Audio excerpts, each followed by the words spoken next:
தார்மீகமான திருமணப்பட்டு விவாஹா தி Chennai silks. பாரம்பரியமான சுவையான புது அறிமுகம் KTV True Value Bronatile. Maldives in Madras, VGP Marine Kingdom, India's first largest walk-through tunnel aquarium, ECR Injambakam.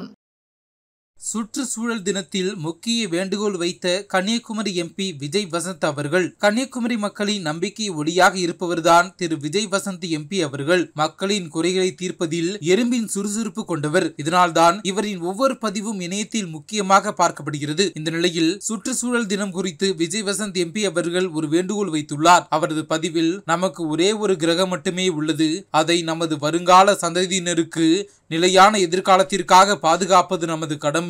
இயற்கை மாசுபாட்டை குறைத்தல், மறுபயன்பாடு மற்றும் மறுசுழற்சி செய்வதற்கான தேர்வுகளை மேற்கொள்வோம் என்று குறிப்பிட்டுள்ளார். இந்த பதிவானது இப்போது இணையத்தில் வைரலாகி வருகிறது. ரெகக்னைஸ் பண்ணியிருக்காங்கன்னா அது வந்து நேரில் பெரிய விஷயம் தான் சொல்லுவேன். இப்போ தந்தையோட மறைவுக்கு பிறகு அந்த டைம் பேசினாங்க. ஸோ அந்த குடும்பத்துக்கு தான் நாங்கள் வந்து சில விஷயங்கள் பண்ண வேண்டியது இருக்குங்கிற மாதிரி காங்கிரஸ் சில தலைவர்கள் பேசினாங்க. ஸோ எளிமையாக நடந்துருச்சு அவங்களுக்கு இந்த சீட் வந்தது? இல்லை, அப்படின்னு நம்ம சொல்ல முடியாது. ஏன்னா வந்து அதாவது அப்பாவோடைய தொண்டு காங்கிரஸ் கட்சிக்கு பார்த்திங்கன்னா வந்து ஈடு கொடுக்க முடியாத ஒரு தொண்டு. கட்சிக்கு மட்டும் இல்லை, மக்களுக்கும் சரி, சமுதாயத்துக்கும் சரி, அதே மாதிரி வந்து வியாபாரிகளுக்கும் சரி. ஸோ அவங்களோட ஜேர்னி வந்து ஒரு பெரிய ஜேர்னி. அவங்களுடைய கனவு ஃபுல்ஃபில் ஆனது 2019 ஒரு MP ஆகி அவங்களுடைய அந்த டேர்மை முடிக்க முடியாமல் அவங்க வந்து கொரோனாவால் பாதிக்கப்பட்டு இறந்துட்டாங்க. இதில் வந்து என்னென்னா வந்து அந்த டைமில் தான் வந்து எனக்கு வந்து அப்பாவோட கனவுகளை நிஜமாக்கணும். ஏன்னா அது வரைக்கும் இருக்கும்போது நம்ம ஒரு ஃப்ரண்ட் ரன்னராக இல்லவே இல்லை. நான் வந்து அரசியல்னாலும் அப்பா கூட நான் ஈடுபாட்டில் இருந்தேன். நான் ஃபஸ்ட்டு அப்பா மேயர் எலெக்ஷன்லேருந்து கேம்பெயின்ஸ் போயிருக்கேன். அப்போ காலேஜ் ஸ்டூடெண்ட் நான். ஸோ அந்த மாதிரி நம்ம பிஹைண்ட் இதில் அப்பா இப்படி பண்ணலாமா அப்படி பண்ணலாமான்னு கன்னியாகுமரி வரும்போது நாங்கள் ரொம்ப இன்வால்வாக இருந்தோம். ஃபார் எக்ஸாம்பிள் பார்த்தீங்கன்னா வந்து நோவல் டாட்டா அவர்களை பார்த்து வந்து TCS கொண்டு வரணும்னு கேட்டோம். அதே மாதிரி ஒரு ஜப்பான் நிறுவனத்தோட வந்து கடல் சீற்றத்தை எப்படி பண்ணலாம்னு பேசினோம். அப்பா வந்து முயற்சி எடுத்து ஏர்போர்ட்டே வர ஃபீஸிபிலிட்டி இல்லைன்னு சொல்லும்போது ஒரு எக்ஸ்பர்ட்ஸை கூட்டு வந்து அவங்கள டெல்லி கூட்டு போய் வாங்கி இஸ் ஃபீஸிபிள்னு சொல்லி ஃபஸ்ட் ஃபேஸ் பண்ணி செகண்ட் ஃபேஸும் ஓகே. ஸோ இந்த மாதிரி ஒரு விஷனோட போயிட்டு இருக்கும்போது திடீர்னு மறைந்த உடனே ஐயோ அது பண்ண வேண்டிய கடமை நம்மளுடைய கடமைன்னு நான் சொல்லுவேன். ஒரு தந்தையை விட்டு பண்ணிக்கிறேன் மகனாக செய்ய வேண்டியது. அது குடும்ப ரீதியாகவும் சரி, வசந்தன் கோவாக இருந்தாலும் சரி, சமூக பணியாக இருந்தாலும் சரி, வந்து இது நாங்கள் செய்ய வேண்டிய கடமைன்றது எடுத்து உங்களுக்கு அந்த கடமையை அதை நம்ம பண்ணணுங்கிற ஒரு ஆசையும் கடமையும் இருக்குது. பட் கட்சிக்குள்ளே அதை முழுமையாக ஒத்துக்கிட்டாங்களா? கட்சிக்குள்ளே வந்து முழுமையாக ஒத்துக்கிட்டாங்கன்னா நான் வந்து மறைந்த பின்பு நான் உள்ளே வரல. அதுக்கு முன்னாடி பார்த்து AICC மெம்பராக இருந்திருக்கேன், ஆர்ப்பாட்டங்களில் கலந்துருக்கிறேன், நிகழ்ச்சிகளில் கலந்துருக்கேன். ஏன்னா அப்பா ஃப்ரண்ட் ஹேண்ட் இருந்தாலும் நம்ம தெரியல. நிறைய பேர் கேட்டாங்க, நீங்கள் கட்சியில் என்ன இருந்தீங்க சார், நான் இதில் இருந்தேன் பாருங்க அப்படின்னு ரெஃபரன்ஸ். ஓகே, நீங்கள் இருந்திருக்கீங்களான்னு ஒரு இது வந்து அப்பா மறைவு பின்பு வந்து நம்ம தெரிஞ்ச உடனே ஒரு லைம் லைட்டில் வந்த மாதிரி. நடுவில் கார்த்தி சிதம்பரம் அவர்கள் கன்னியாகுமரி தொகுதிக்கு வந்து பிரியங்கா காந்திக்கு விருப்ப மனு கொடுத்தாரு இல்லையா? அப்போ எப்படி இருந்துச்சு அது? அப்போ எனக்கு என்ன தோணுச்சுன்னா, ஓகே கட்சிக்குள்ள அதுக்கு முன்னாடியே பேசிட்டு இருந்தாங்க, விஜய் வசந்துக்கு தான் தொகுதி கொடுக்க போறாங்க அப்படின்னு பேசிட்டு இருக்கும்போது இந்த ஒரு நிகழ்வு நடந்தது. கட்சிக்குள்ள அப்போ ஒரு சப்போர்ட் இல்லாம இருக்கும் அப்படி இல்லை. அதாவது அதுக்கு தான் பேர் விருப்ப மனுன்னே வச்சிருக்காங்க. அவங்க விருப்பப்படுறவங்கள வந்து இது பண்றது தான் விருப்ப மனு வச்சிருக்காங்க. ஏன்னா வந்து அப்பா போட்டியிடும் போது ராகுல் காந்தி அங்கே போட்டியிடும் சொல்லி விருப்ப மனு கொடுத்தவங்களும் இருக்காங்க. ஸோ அதனால அந்த விருப்பத்தை வந்து ஒரு அகில இந்திய தலைவர் நம்ம தொகுதியில் கன்னியாகுமரி வந்து காங்கிரஸோட கோட்டையாக இருந்த ஒரு இது, காமராஜர், குமரி அனந்தன் இவங்கெல்லாம் வெற்றி பெற்ற ஒரு இது, டென்னிஸ் எல்லாருமே வெற்றி பெற்ற ஒரு காங்கிரஸோட இதாக இருந்தனால அந்த ஒரு பலம் இருக்கிறதுனால வந்து பண்ணால் நல்லா இருக்கும்ன்ற ஒரு இது. இப்போ சீட் கொடுத்தாச்சு, எந்த அளவுக்கு நம்பிக்கையா இருக்கீங்க? ரொம்ப நம்பிக்கையா இருக்கு. மக்கள் என்ன ரெஸ்பான்ஸ் சொல்றாங்க? மக்கள் ரெஸ்பான்ஸ் ரொம்ப நல்லா இருக்கு, ரொம்ப நல்லா இருக்கு. அதே மாதிரி என்னன்னா வந்து ஆதரவும், அதாவது வந்து முதற்கண் வந்து கட்சியோடைய ஸ்ட்ரென்த்தும் எங்களுடைய கூட்டணியோடைய பலமும், அதுபோல் அப்பா விட்டு சென்ற பணிகளும், அதுபோல் ராகுல் காந்தி அவர்களுடைய வருகை, அது வந்து அந்த கரெக்டாக அந்த மார்ச் 1 வந்தது வந்து ஒரு பெரிய எழுச்சியை கொடுத்தது. எங்கள் தொண்டர்கள் மத்தியிலும் சரி, பொதுமக்கள் மத்தியிலும் ஓகே நம்ம ஊர் வந்திருக்காங்க, அவர் பண்ண, அதாவது ஒரு தலைவராக வராமல் ஒரு தொண்டனாகவும் சராசரி மனிதனாக வந்தார். இப்போ நீங்கள் வந்து எல்லா தலைவரும் வராங்க, மீட்டிங் போகிறாங்க. அப்படி இல்லாமல் ரோட்டில் ஒரு டீ கடையில் நின்று ஒரு பையனை கூப்பிட்டு பேசி அவங்ககிட்ட ரன்னிங் இன்ட்ரெஸ்ட் இல்லைன்னா ஷூஸ் இருக்கா, இல்லைன்னா ஷூஸ் வாங்கி கொடுத்து அனுப்புகிறேன். ஸோ இந்த மாதிரி ஒரு இதுக்கு பர்சனல் கனெக்ட், திடீர்னு போய்ட்டு ஸ்கூலில் போய் தண்டனை எடுக்கிறாரு, இன்ட்ராக்ட் பண்ணுற ஸ்டூடெண்ட்ஸோட. அதே மாதிரி பார்த்தா இது முந்தின இதில் பார்த்தா நெசவாளிகளும் சரி, விவசாயிகள் இன்ட்ராக்ஷன், மீனவர், அந்த மாதிரி எல்லாரோட கனெக்ட் பண்ணும்போது வந்து நம்மளோட ஒருத்தர் அவர் அப்படின்ற ஒரு அஃபினிட்டி வருது. அது போக மட்டும் இல்லாமல் இப்போ ஆளுகின்ற BJP அரசு மீது உள்ள எதிர்ப்பும் அதிருப்தியும் கூட ஒரு பெரிய பலமாக இருக்கும். கன்னியாகுமரியில் BJPக்கு கொஞ்சம் ஸ்ட்ராங் இல்லையா?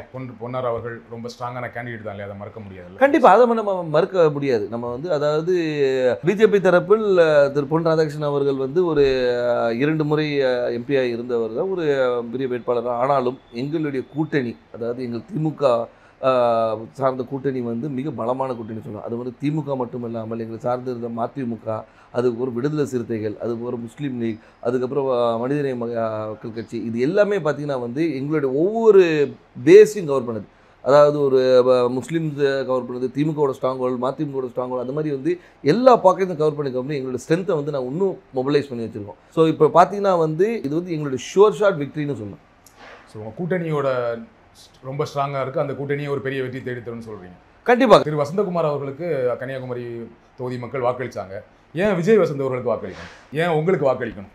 அதான் வசந்தகுமார் அவர்களுக்கு வாக்களித்தனால விஜய் வசந்துக்கு வாக்களிக்கணும்னு நான் சொல்ல வரல. ஆனால் ஒரு காங்கிரஸ் வேட்பாளராகவும் அதே மட்டுமல்ல வசந்தகுமார் அவர்கள் வந்து இந்த மக்களுக்கும் கன்னியாகுமரி மக்களுக்கும் பல துண்டுகளை செஞ்சுருக்காங்க. அது விட்டு போன பணிகளை வந்து அவர் மகன் செய்வார் என்ற ஒரு நம்பிக்கை அவங்களுக்கு இருக்குது. அது மட்டும் இல்லாமல் வந்து நான் வந்து ஒரு வாரிசாக வந்து நேராக போயிட்டு வந்து நான் நேராக டெல்லியில் இங்கேயும் போய் வரல.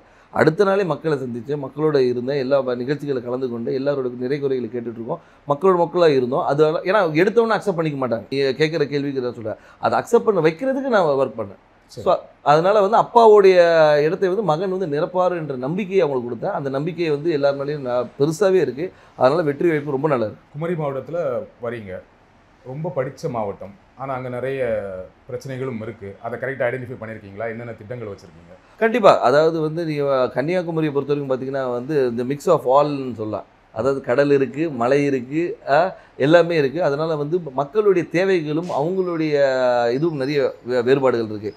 ஒரு பாக்கெட்டையும் நாங்கள் அனலைஸ் பண்ணி வச்சுருக்கோம். அதாவது இந்த மக்களுக்கு இது தேவை, இவங்களுக்கு இது தேவையில்லைன்ற அளவுக்கு அனலைஸ் பண்ணி வச்சுருக்கோம். மக்களுக்கு விரோதமான எந்த ஒரு சட்டத்தையும் கொண்டு வரக்கூடாது என்ற ஒரு முடிவும், மக்களுக்கு எப்போவுமே நன்மை கொடுக்கணுன்ற ஒரு சட்டத்தை கொண்டு வரணும்.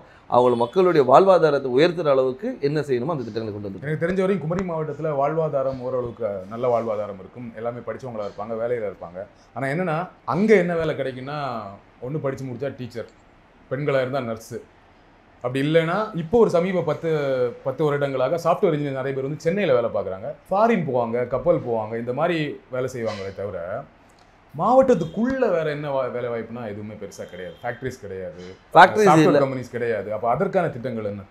அதற்கான திட்டங்கள் நிறைய கொண்டு வர திட்டங்கள் நிறைய இருக்குது. ஏன்னு சொல்லிங்கன்னா வந்து நீங்கள் சொல்கிற ரிக்குவயர்மெண்ட்ஸ் மட்டும் பார்த்தீங்கன்னா வக்கீல்களும் நிறைய இருக்குது, டாக்டர்ஸ் நிறைய இருக்கிறாங்க. நீங்கள் சொன்ன அது நர்ஸ் டாக்டர்ஸ். அது மட்டும் இல்லாமல் வந்து லிட்ரஸி ரேட் அதிகம் இருக்கிறதுனால வந்து இவங்க பல இடங்களில் ஸ்ப்ரெட் பண்ணியிருக்கிறாங்க. ஸோ அது மாதிரி தொழிற்சாலைகளை கொண்டு வரது வந்து ஒரு சில பாக்கெட்டில் கொண்டு வரலாம். நீங்கள் பார்த்தீங்கன்னா தொழிற்சாலைகள் வந்து ஒரு இடத்துல கூட, அதே மாதிரி கடற்புற கதை வந்து டெவலப் பண்ணுறதுக்கு என்னென்ன கொண்டு வரணும். ஸோ தொழிற்சாலையை கொண்டு வருது. அதனால வந்து ஒவ்வொரு ஊர் இப்போ பார்த்தீங்கன்னா ரப்பர் ஃபேக்ட்ரி இருக்காங்க, ரப்பர் ஃபேக்ட்ரியை வந்து நம்ம டெவலப் பண்ணலாம்.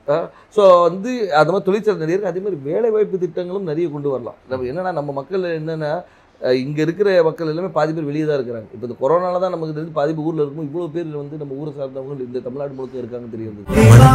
பிரத்யேகமான திருமணப்பட்டு விவாஹா The Chennai Silks. பாரம்பரியமான சுவையான புது அறிமுகம் KTV True Value Bronatile.